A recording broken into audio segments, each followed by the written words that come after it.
Barudak sing tarimu, hormat kanu janten guru, ucap lampah tingkah laku, supaya manfaat ilmu.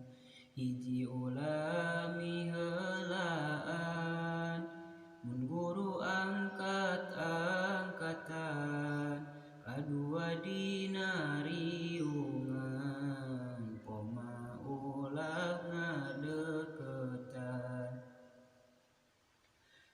Lamun urang lelempangan, katinggal guru tukangeun, lempang kudu dikendoran, jeung kudu nyisian jalan.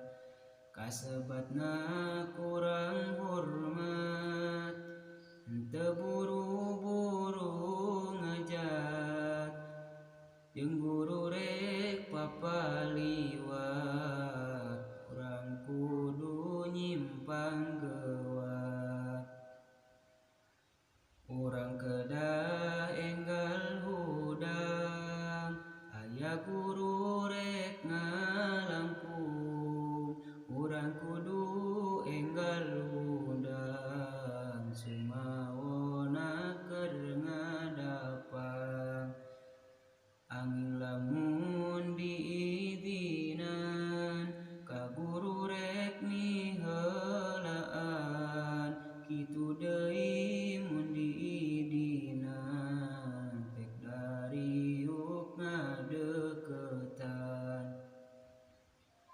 Tilu ulah wani ngomong, ka guru ngajak ngawangkong, sumawona lamun ngabohong, eta kasebat ngasongong.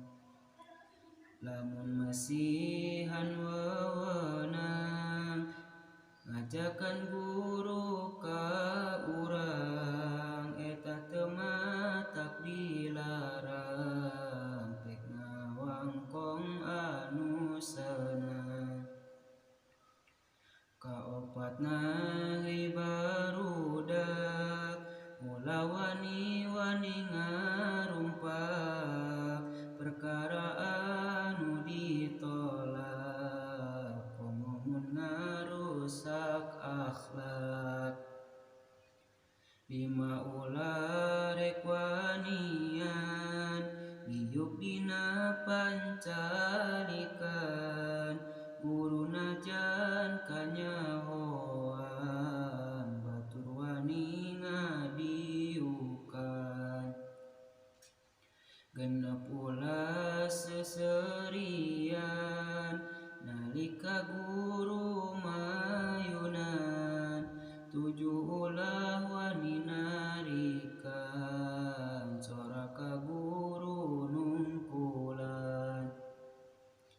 Kadalapan kudu baku, hormat ka pamilih guru, gerwana sareng minantu, para putra sareng putu. Hormat nu kasalapana, barudak ulah wanina, ngagero asma guruna, eta banget dicegahna.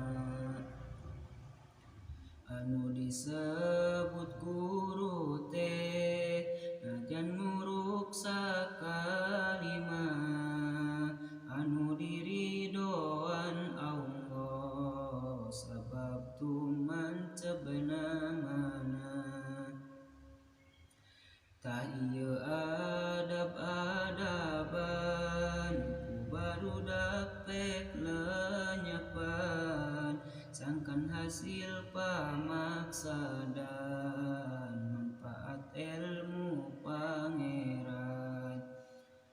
Syekh Ibrahim kamasyhurna, al-muta'alim kitabna, mugi jadi manfaatna, sabab